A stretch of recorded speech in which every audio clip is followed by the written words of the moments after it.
I'm Suze, and I started Memoir Church based on my great passion for shared stories. And as the world got a little more spun out, I thought, you know what? I need to do something. I need to create a space where we can come at least every other week and gather and share our stories about how we're feeling, how we're getting by in this crazy spun out world. So we could have some communion and hear stories about people, about what this means to them, how they're dealing with it, what their hopes and fears and what they think maybe we could do about it or what they're doing about these challenging times. So it's just been so rewarding. We've probably done about 4 of them now, these Writers' Resistance, and it's just really, I just think it's empowering, and I'm really, really excited to see you all here. We have a wonderful, just on fire group of writers. They're people that I actually know very well and love and have worked with over the years, some of them many, many years. And so we have Catherine Anderson, we have Charmian Dewey, Sarah Diamond, Eric Starkey, Lisa Stathopoulos, Roland Tech, and Peter Welch. And the sad thing today is that our dear Roland has been struggling with COVID and he has lost his voice. So he did come with his piece, and I am going to be reading it for him and hopefully do it some justice. And I just thank him so much. He helps me with tech, and that way I don't have to be a crazy person. Well, I'm naturally a crazy person, so I don't have to be a technical crazy person. So it's beautiful that you're all with us. And I just feel like if we can hold on to each other, if we can just hold on and do our work and keep telling each other how we really feel and sharing ideas and hopes and dreams, and we can keep going. We have to keep going. And there's no other choice. So there is, but we don't want to entertain that. So I'm going to start us off as I like to do. And here we go. I have a rib out. It is painful. When I told my friend Carrie, she wrote right back in the text, "It's the patriarchy!" Exclamation point, exclamation point, exclamation point. And I laughed, but it dawned on me, she's not wrong. And it's not that my husband tried to crack my back when I asked him and went a little too hard. We both heard him go. He didn't mean to, or did he?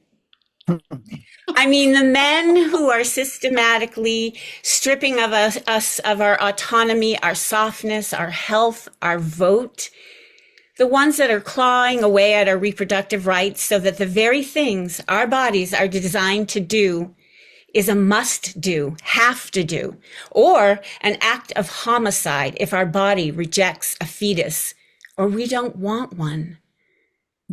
Why do men hate us? Why are young women gravitating to becoming trad wives? Why do men rape us, verbally, emotionally, psychologically, and physically abuse us? But moreover, why do men want to erase us? I'm exhausted. Are you? I'm in this overload of endless accommodation that is akin to when I was a menopausal mother of 2, trapped in a difficult marriage and being a caretaker for my demanding and draining mother. Every day, this inescapable barrage of images and sound bites of this abusive orange male purveyor of filth and cruelty and death and destruction, and his evil buffoons playing gods in the cabinet and on the benches and in the highest tenured court of the land. That's the one that gets me the most. We can't get rid of them. They're here until they die. All of this happening all the time, and because we're online and all of this is hitting us without ceasing, I just have to say, I'm not forced to pay this much attention to my own family, which I love and adore. I don't think we're biologically designed to take in this constant maelstrom of information. Politics, racism, money grubbing, power grabs, greed, haves, and many, many, many have-nots. Gun violence. We are letting our children die to keep our guns. War, oppression, abuse of power, authoritarianism, endless wars, pandemics, drought, famine. We are letting our children starve. Rape, planetary annihilation. The earth is screaming. I'm screaming. Our bodies are breaking. Our nervous systems are shot. And we are bone tired. Toni Morrison exposed the trap for women. If you stay soft, you're consumed entirely. If you harden to survive, you're condemned for it. And either way, you lose. Because the focus stays on your response instead of on what created it, on your exhaustion instead of what drained you, on your boundaries instead of why you needed them. That's not an accident, she says. That's design. Domination that protects itself by making depletion look like personal failure rather than evidence of exploitation. Exhaustion is proof that the system depends on women being too tired to resist, and then blames them for the survival strategies that exhaustion produces. If you've hardened, look at what consumed your softness. If you're exhausted, examine what's been extracted from you. If you're blamed for changing, ask who benefited from who you were before. The answer reveals everything about how power actually maintains itself and whose story gets erased when depletion finally becomes visible. I love those words. They washed over me. They gave me some hope to be able to look at it, to feel like I wasn't alone. Because every day there's a new mess, mostly perpetrated by men. A morass of evil doings greets us at dawn. And I wake up every day with a sinking feeling in my gut. What's wrong? I ask myself and do a quick scan, and the state of the world washes over me. And what was once a whisper is now a shout. I can't live like this. We can't live like this. But I get up. I stretch the kink in my neck. I uncoil the knot in my stomach. I massage my heart. And I begin clamoring to get above the noise. Breathe, find my feet, look at the ever-changing sky and ground myself on the earth, connected to the roots of all the trees who are all connected to each other in ways I cannot see, but I know they are. I call a friend and we listen to the loving cadence of our voices, our woes and joys, and share our stories. And underneath, like the roots of redwoods and poplars and pines, I drink in this nourishing sap of connectedness, mix and mingle it with my breath, and the cacophony dissolves into the here and now and what means something. Love. Humans are tribe people, pack people, and while some of us may be nomads, wanderers, peripatetics, we thrive on the touch of each other's bodies. The meeting of our minds, spirits, emotions, and psychology sustain us, as does our solitude and our symbiotic relationship to nature, the seasons, our circadian rhythms, the ebb and flow of oceanic tides. Men, women, gender fluid, coexisting in harmony. I know not all men are bad. I know that there are many people, many men that are our allies. And I know that women aren't alone in this erasure. I know that we're being erased by racism and injustice. And I am tired of being exhausted. Are you? I am tired of being taken over. But how do I stop the flood? I reach out and ask you for help. and hope that you reach back for me for help, and we help. Thank you. Wow. Lovely. Okay, thank you so much. And next up, we have our dear Catherine Anderson. Thank you, Suze. Wow, that was really powerful. Thank you. Thank you for starting us off. Thank you, everyone, for being here. This is already what I needed today, and having y'all in the audience really makes it mean, just gives me the energy that I need, and knowing that we're all here for this. So, when I was a child, I was visiting France with my family in the early 1970s. I learned that being an American was seen as such a good thing that even proximity to me felt like something of value to be flaunted by my 6-year-old cousin, Emrique, who barely spoke a word of English. This pride was not something I generated on my own. It was not an inside job. It was handed to me by my cousins over French bread, camembert, and watered down wine. We barely shared enough language at first to say, "Passez-moi le beurre, s'il te plaît," but they would take my hand and walk me across the field to feed the chickens and the goats, and along the way would show me off to the workers and their children as their petite cousine américaine. I didn't question it. I bathed in it. I became, in their eyes, something elevated and special simply because of where I came from. Of course, what they were seeing and what they were admiring was a version of my America shaped by privilege, by wealth that was often, in my case, inherited more than earned, by access to elite schools and institutions that were not equally open to everyone, and so on and so on. It is not a version of America I would celebrate now. At the time, however, being American meant that even without the language, I was already a kind of currency. It gave me VIP access to this world, my mother's homeland, that felt so other to me, so wild, smelly, loud, tasty, castle ruins, and fizzy water you bottled right from La Source. Was this the source as well of my specialness in being American?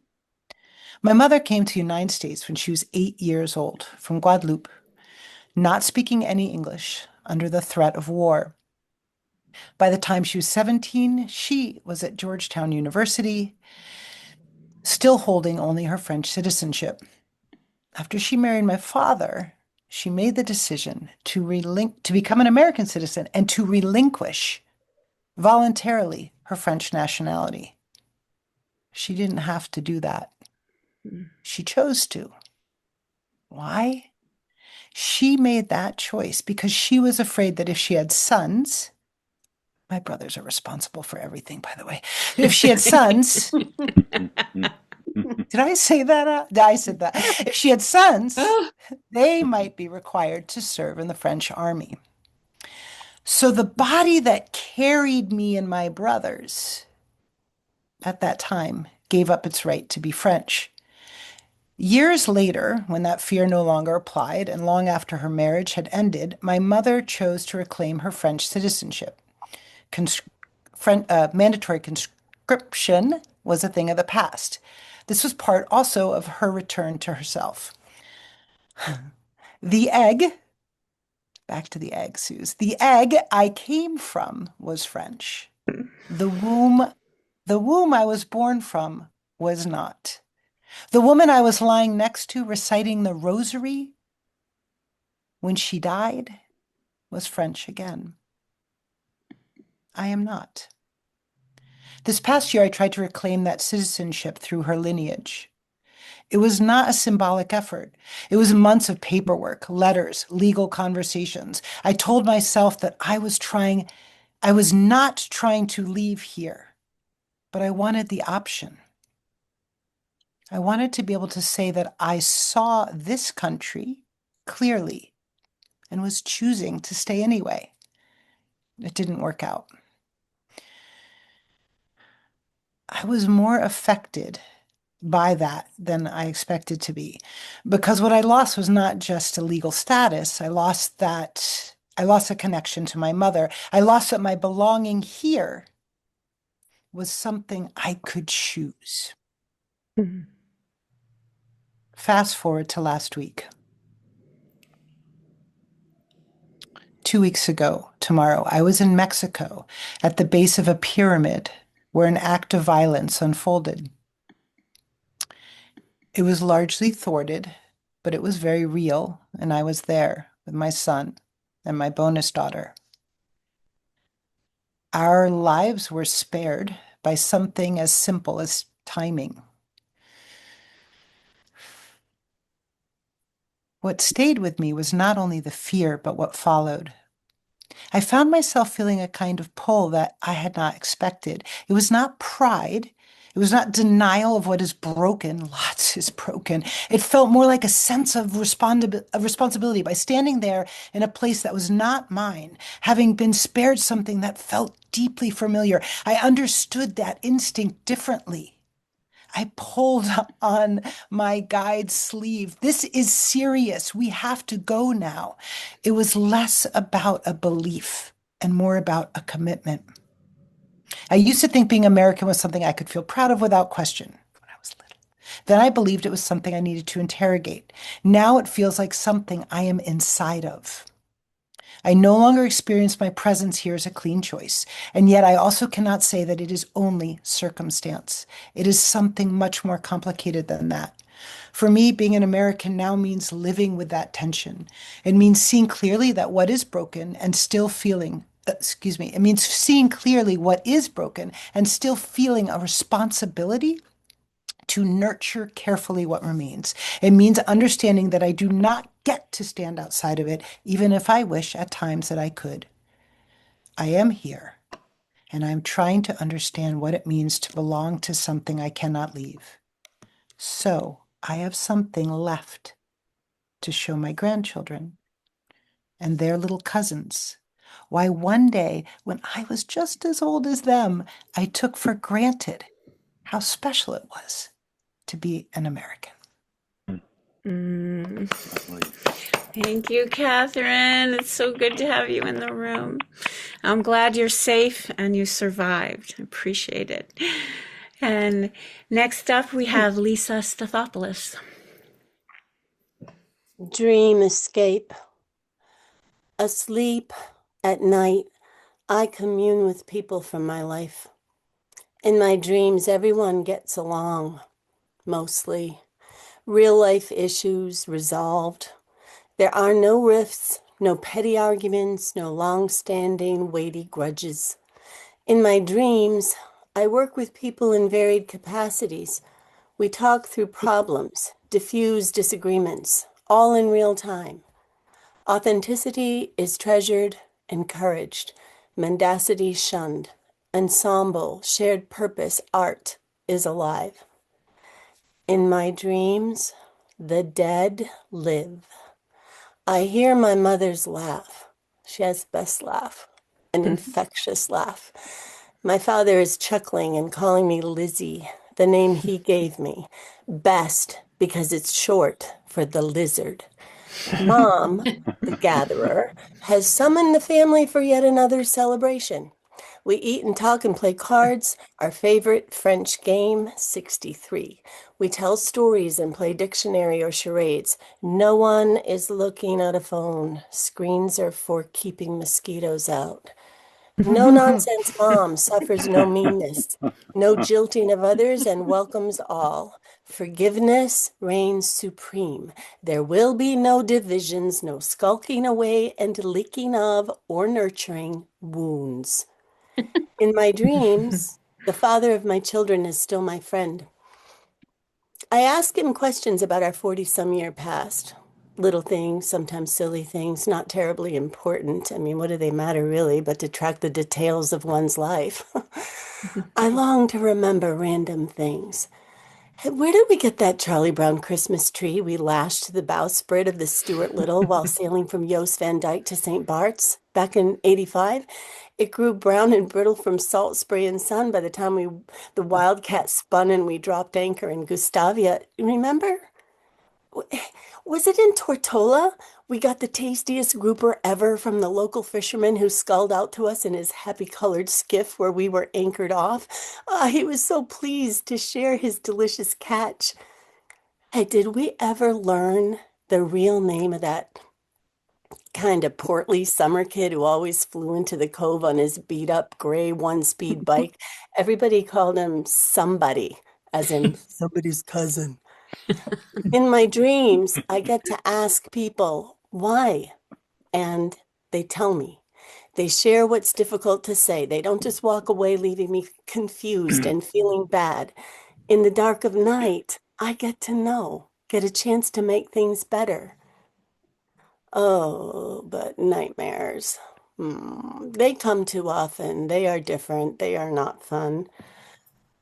Lots of horizonless black oceans, strange, fast-moving rivers, and storms. Water, water, water. Everywhere water, peril lurking around every vista. Rusted iron bridges leading high to nowhere good. I climb a truss, then cling to a dangling cable, intent on a mission toward my next unknown obstacle, my next labor. Hercules has got nothing on me. Serpents the size of tree trunks slither in dense jungle-like spaces teeming with striking exotic plants that lure with their promise of jeweled beauty but bear nefarious intent. The serpents in hues that ought to signal fun, brilliant aquamarine blues, neon eye-popping oranges, all in geometric designs, mesmerize as they dazzle on shimmering snakeskin, and they menace. In the night horrors, I know no one. I recognize no one from this life. Likely humans are masked versions of real people, but why don't I think so? I shake off these nighttime odysseys upon merciful waking. Still, they haunt, writhe in my psyche, and torment daylight hours all too often. Restful sleep, lifelong elusive. I kick my leg, not once or twice, all night long. Toss. There's some turning over my anxious mind. Unbidden, these serpents, the bridges, all this water, but familiar nonetheless. Oh, to hear my mother's laugh, my father call my special name, have old hurts healed, and so I will lay me down once more. Beautiful. So Yay. poetic gorgeousness. Thank you, Lise. Thanks for being here. Thank you. Yay. And next up, we have Charmian Dewey. Oh, hello. Hi, Charmian. Hi, how's everyone? That was so beautiful. Oh my gosh, I could feel your dreams. It's the title, Spandex bras don't burn, they only melt.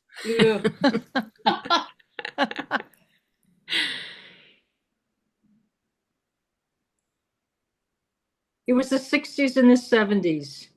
It was the times that they say, if you remember them, you weren't there.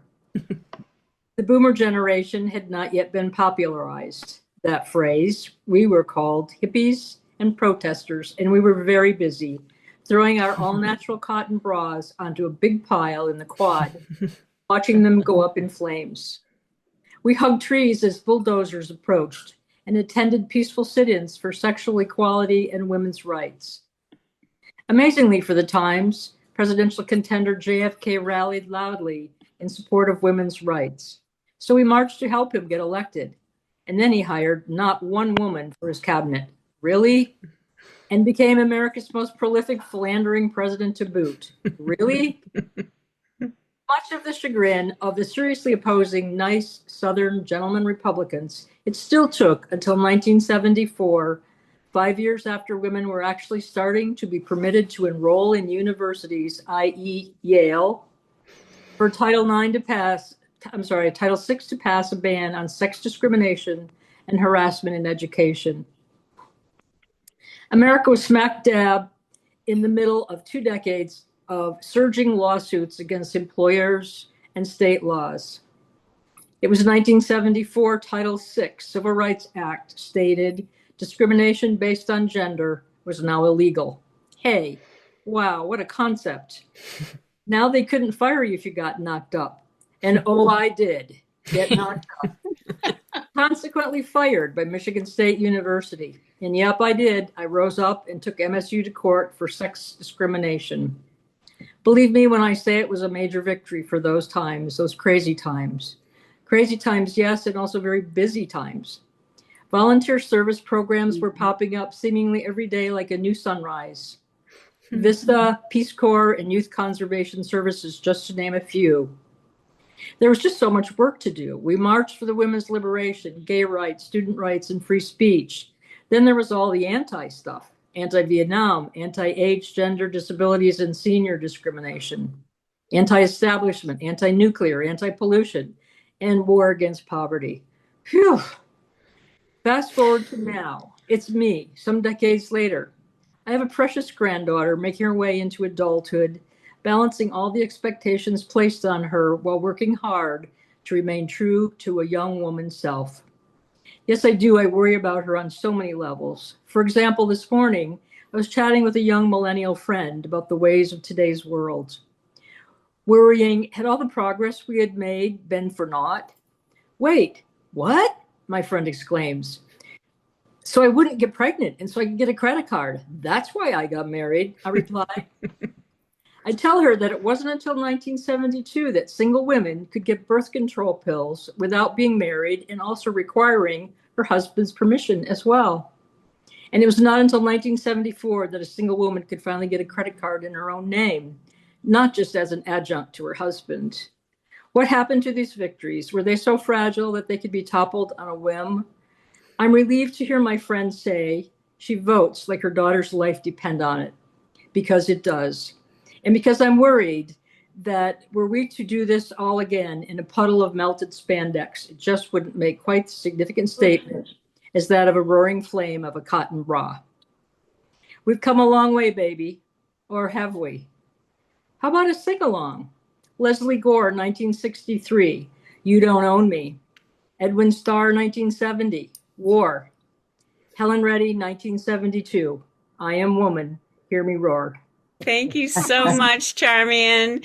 And welcome. thank you for being a first timer at Memoir Church Writers Resistance. That was lovely. And I love the perspective. Thank you so much.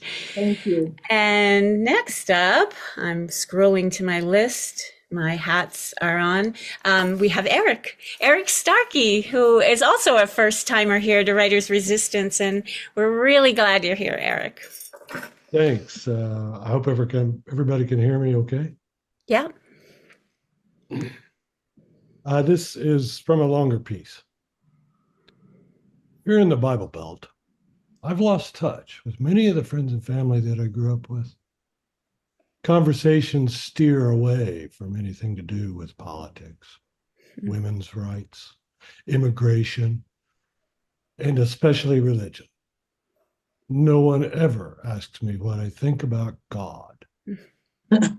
Everything I know about God and religion, I learned from my grandmother, Cynthia, the most devout person I've ever met.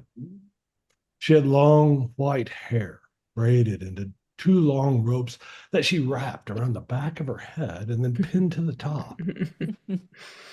Her health was poor, and osteoporosis had curved her back and made it difficult for her to get around, but she always smiled when she saw me. I remember one night when I was 12 or so, she spent the night with us, and she was sleeping in the bottom bunk of the bed in my room, and I was on the upper. I could hear whispered prayers in the dark below me. Hard to make out anything, but the occasional whispered Jesus. And then the prayers were replaced by sniffles and muffled sobs. Painful, restrained. She was crying. I leaned over the edge of the bed. I said, "Are you okay? Well, what's wrong?" She whispered, "I'm so sorry, honey. I just feel so bad. I had unchristian thoughts earlier. I sinned in my mind and I was praying for forgiveness. Go back to sleep. Mm. I laid back down in my bunk. Unchristian thoughts sinned in her mind. My first thought was, holy crap, I'm in trouble. God judged us for even her thoughts. My ticket to hell was already punched. And over the next few years, her health deteriorated and she eventually moved into an assisted living facility. Dad and I visited her every week, and we brought her groceries because she gave her monthly checks away to anybody who asked until she had nothing left. Cynthia taught me everything I knew about God and religion. And when she died, the senior year of high school, her death dismembered it all. I was sad and angry. She had lived a life of devotion, and her God had rewarded her with nothing but pain and suffering. The way I saw it, if God existed, he should be ashamed of himself. Mm. After her funeral, I took a walk into the 80-acre woods behind our house. I often made this hike down to the hill to the Salt Creek bottoms. And on this trip, I demanded that her God show me something, anything that would explain this betrayal. It was winter, and the wind was calm. The only sounds the crunch of leaves under my feet. This time I ventured further south, pushing my way through the tangled clouds of dormant, thorny vines and limbs, often having to bend double and turn to pass through. After half an hour, I broke into a small clearing. The trees were taller here and dense enough to almost block out the white sky above. A small stream trickled over the dark gray and yellow rocks, and it tumbled, winding its way down the hill towards the river. Around the next bend, I could hear the water sound even louder, so I wove my way left until I came to a small waterfall. The stream fell 7 or 8 feet to the shining rocks below, pooling briefly before continuing down the slope.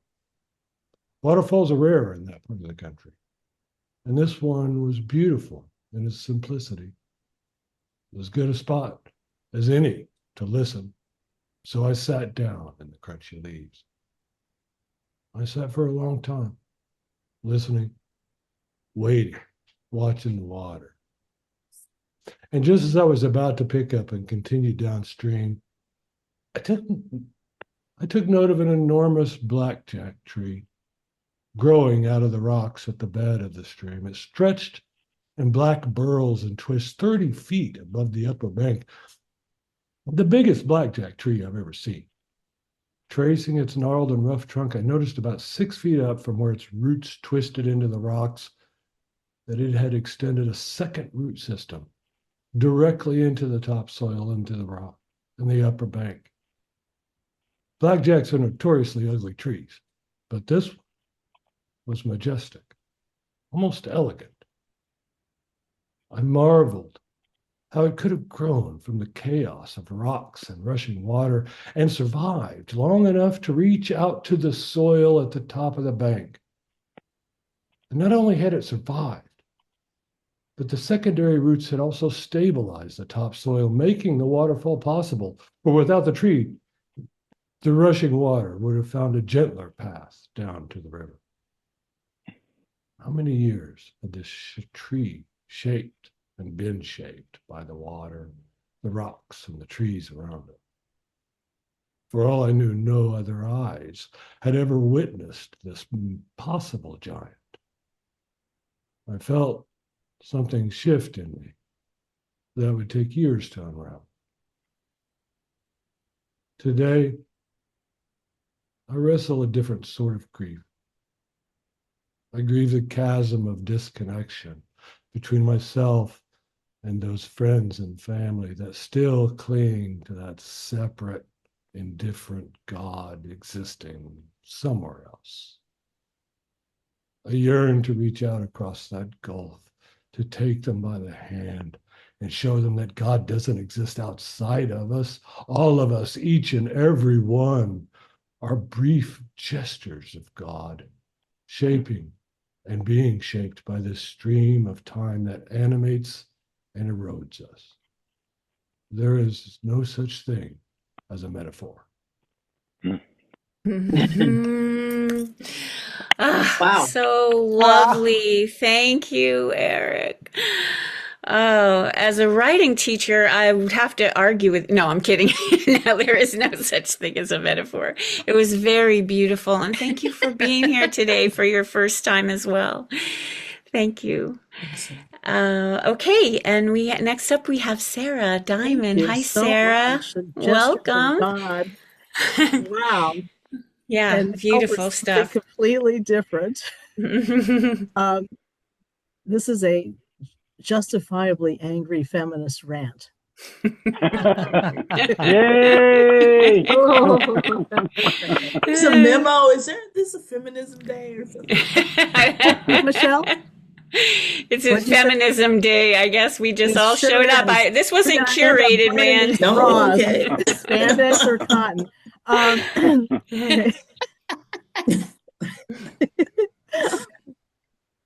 It's everywhere, isn't it? It's in the 3 million documents the Justice Department won't release. It's in that now resigned California governor's candidate. It's the iconic leader of the world's most important farm workers union. It's rampant in the New Age movement and among male yoga teachers who can't seem to keep their hands off of women's bodies. It was one of my favorite professors in the sociology department at UC Berkeley. 20 years after I was studying with him, I found out that earlier he had harassed another young female graduate student until she dropped out of academia altogether. It was the boss at the job I had during law school in 2003, Michael Sorgan. He's dead now. He can't sue me. He was a hotshot San Francisco civil rights attorney. He harassed all the female employees and impregnated at least one. There was that day that he made that really creepy, weird hand gesture to me. And I went and I emptied out my desk into my backpack and I flew out of his office and I decided I would never work for anybody but myself ever again. It's Noam Chomsky, for God's sake, idolized by the left since the 60s. We read all his books. We listened to all his words and his speeches about the atrocities committed by the United States government all over the world. Some of us noticed that he almost never mentioned the status of women in any of the places where these atrocities were going on, but no one would have believed that he was a close personal friend of Jeffrey Epstein. No one would have believed before that they were exchanging emails, that Noam Chomsky was fantasizing about wanting to visit the island, that he was helping Jeffrey Epstein with correcting reputational damage caused by all those hysterical women. And all of this came out so conveniently after the world-renowned linguistics professor had had a stroke and he could no longer speak or write or defend himself. His big brain doesn't work anymore, so he can't explain the atrocity of his friendship with Jeffrey Epstein. So it came to be the task of one of his sycophants on the left, Greg Gandon, who instead wrote a long and absurd article for the once venerable Nation magazine, claiming that Noam Chomsky was so naive and so hardworking and had so many hundreds of emails coming into his inbox every day that he couldn't have possibly known who the convicted Jeffrey Epstein was. I canceled my subscription to the Nation magazine. There needs to be a true reckoning. Painting over the Cesar Chavez murals is not going to even begin to address the problem. The problem is men in power, not just the billionaires, the elected, the appointed, the new age gurus and hustlers. It's the health food store owner I once worked for who sexually harassed employees who needed his $5 an hour. Low-level power, but power nonetheless. It's that drunk idiot on Super Bowl Sunday who beats his wife, and the next day he rapes his stepdaughters while his wife is at work. Speaking of raping stepdaughters, it's the president, dictator, Nicaraguan president Daniel Ortega. Yeah, that guy, the one who everybody on the left thought was so wonderful back in the 80s. We raised money for his Sandinista revolution, and some of us traveled to Nicaragua to help with the coffee harvest because we were feeling bad and concerned about all the atrocities committed by the U.S. government in Central America. It's the priests and the pastors and at least one Hasidic rabbi I can think of. And it's the San Francisco Zen teacher, Richard Baker, who just had his 90th birthday and was lauded for it on Facebook. It's one famous astrology teacher I watched make lewd remarks to a young woman in front of our entire class at a retreat in Calistoga not too long ago. I tapped the arm of the woman who was sitting next to me. I raised my eyebrows. I bugged out my eyes. She shrugged and she leaned over and she whispered to me, "Yeah, he's like that." I don't know what it would take for there to be a true reckoning, not for just one expose at a time, not just one penis at a time, but the whole setup. Lilith was kicked out of the Garden of Eden for refusing to submit to Adam. She wouldn't do the missionary position. She said, "We are both created from the earth and we are equal." God didn't like that, so he threw her out of the paradise. She became an archetype for witches, reviled and also free. Let's be like Lilith, not Eve. Let's start by noticing the setup, the male guru or expert who sits in front of the room with a mostly female audience, the celebrity union leader while everyone else is doing most of the work, the big shot politician doling out favors to female staffers. Let's teach girls and boys to name the power, name the names. And how about some good men forming a solidarity movement to start ostracizing the predators among them? Let's refuse to obey. Let's refuse to look away. Let's build something else. Let's build something good. Woo! Bravo. Bravo. Yes, thank you, Thank you. Sarah. Beautiful. You can rant Build it. whenever you want. Yes, yes, yes. Okay. I will now be reading you Roland Tech's piece, and with the hopes that he will soon regain his voice. It's called Safety Net. Are we lost? Like as a species? I think we are. I think we're kind of lost. The laptop, the platform, the online landscape, the smartphone. These are things we cling to day in and day out, and we have no idea how they work. What are the natural laws of Instagram or TikTok or YouTube? Ask me what the laws of nature are for a cocktail party, a baby shower, a board meeting, and I can give you a list of rules. If you do this, that thing will likely happen. Enter a room with purpose, make eye contact with one or two people, smile, and say something, and 9 times out of 10, you have a reasonable sense of how things will go. Stay in that room for 30 minutes, and you know much, much more. Who is open to you? Who might be best avoided? Where the simmering rivalries lie, and how your standing in the broader context is shifting up or down. In most cases, when you're in a room with other human beings and you're failing to connect, you feel it right away. And that's a good thing, because that feeling is an opportunity, a chance to regroup, reconsider, and maybe try a different approach. Online, there is nothing but a cumulative tally of quantities, likes, shares, comments. We can stare into the numerical abyss searching for some key takeaways, but really, we'll be searching forever because there are none. And yet, we are told to invest and to invest heavily and consistently in these algorithmic chemical worlds, because somehow, for each of us, they tell us our future is supposed to depend on them. But I think there's a whisper some of us may hear every once in a while that says maybe, just maybe, this emperor has no clothes. And wouldn't it be funny if it weren't so goddamn terrifying? Because in 2026, it's way too late for us to point and laugh at big tech. Because make no mistake, at this very moment, there are armies of human beings who have tied their fortunes and their egos and their raison d'etre to these opaque, hastily launched pseudo worlds with such fierce determination that they will not allow us to opt out. They insist on gifting us this awkward and harmful kaleidoscope while insisting it is actually a telescope. Look again, they might say, should we dare to turn away. You're just not looking hard enough or long enough or in the absolute right direction. Life is there. If you can't see it, the problem is in your eyes, because clearly it's there. I mean, it has to be, right? I mean, we wouldn't have invested everything unless we knew, right? I mean, who would do that? So of course we knew. We know this is real. And the powerful government officials join in, insisting that these worlds are good for us and real, really real. And with each year, it becomes a little more awkward to just opt out, to really say, no, thank you, I'm good, to all of this blind faith.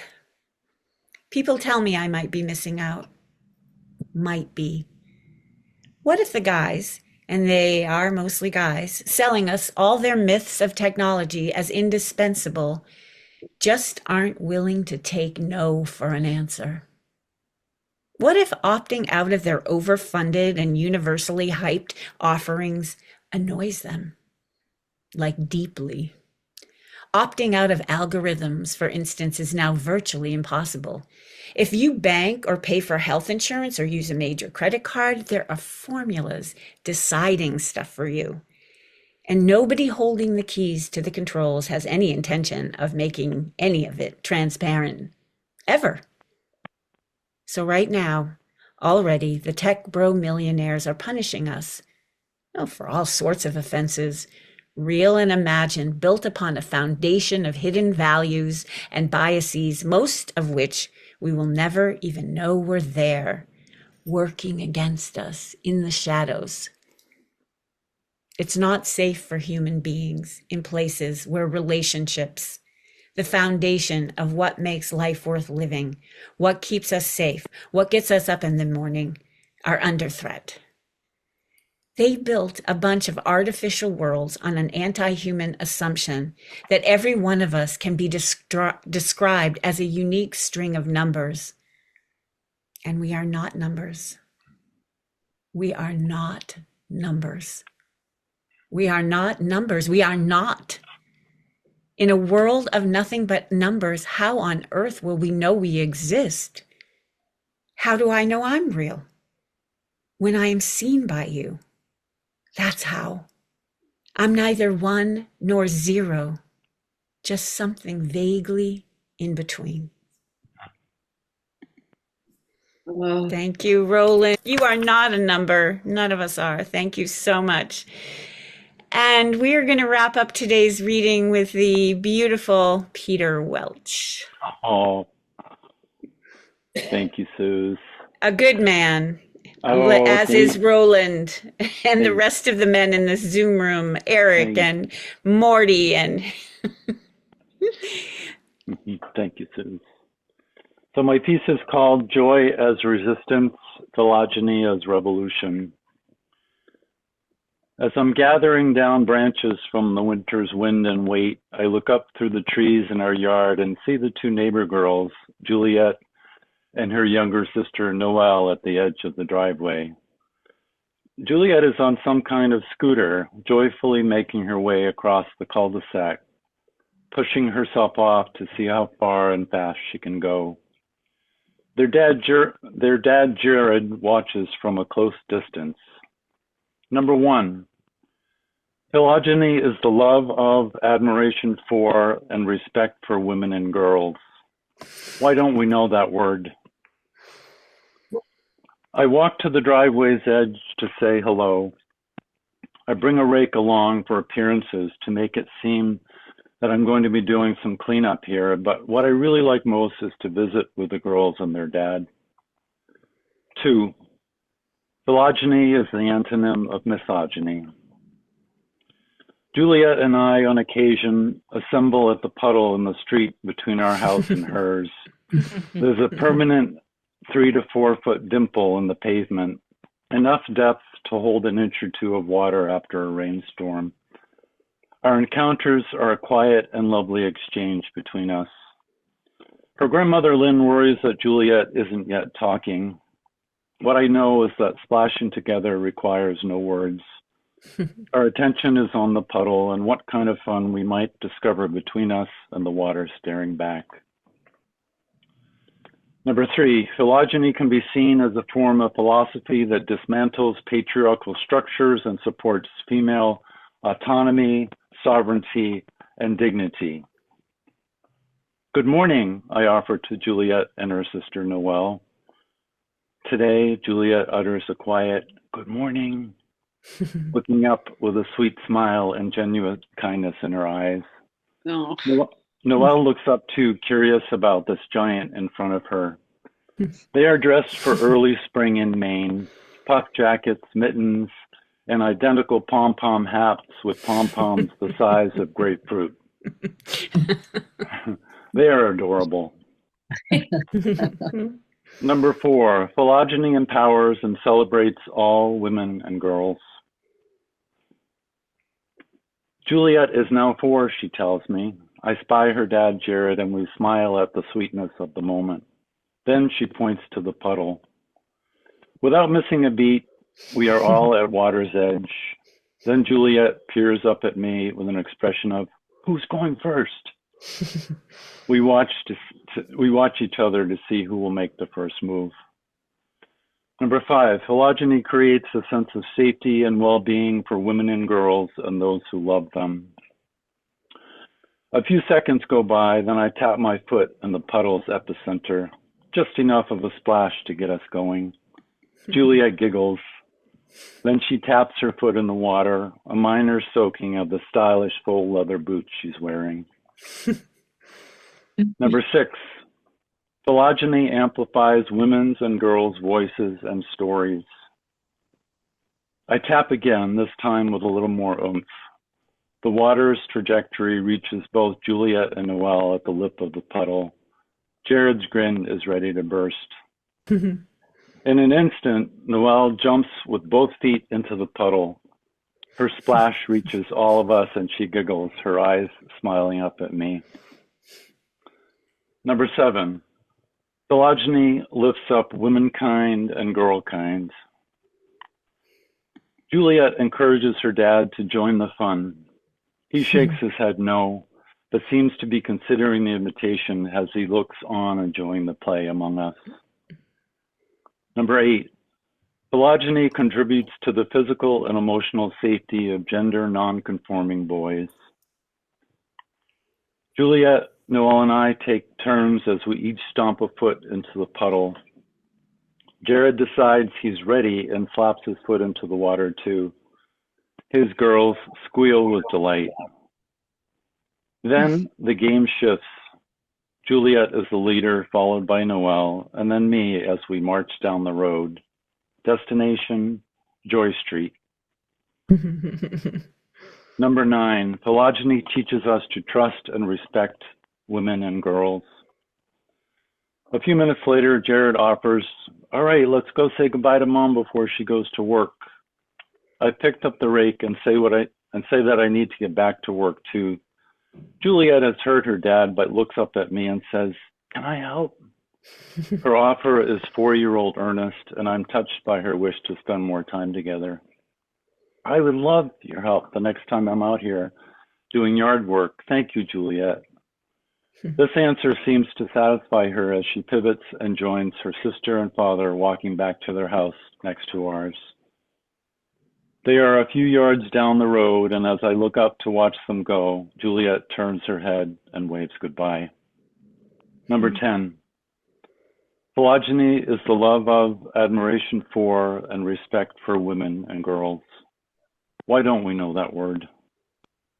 Oh, Amazing. beautiful. Excellent. Yay. Thank you, Peter. Oh, that was fantastic. Thank you all so much. I love the spectrum. There are some themes. I love the tree themes, the rootedness, keeping the rushing water, the water that's roiling, but we're holding on for our mother's laughs. We're not tired. We're going to keep going from 1970s and 60s. We're going to keep doing it for the love of women, for the love of good men, for the love of camaraderie, for the love of writing and joy and just being together and sharing what's on our minds.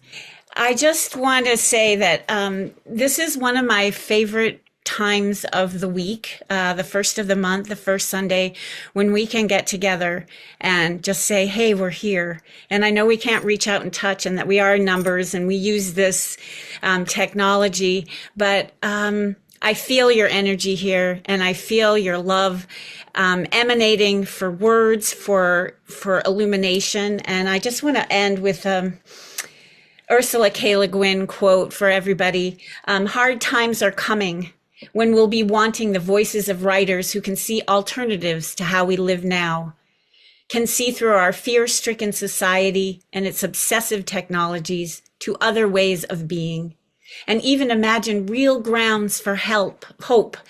We'll need writers who can remember freedom, poets, visionaries, realists of a larger reality. And I would just like to thank my best friend ever, Lisa Stathopoulos, my darling Roland Tech, who showed up voiceless, but with such a strong voice in the Zoom room. Sarah Diamond, thank you so much. Charmian Dewey, Catherine Anderson, Peter Welch, Eric Starkey, and just everything. And thank you all for coming. And thank you for being good men allies here in this room. We didn't mean to bash any of you, but it's on our minds because it's all being taken away. So please come back. We're here the first Sunday of every month. And it was just very lovely to have you all here. Go forth, love each other, and fight for change.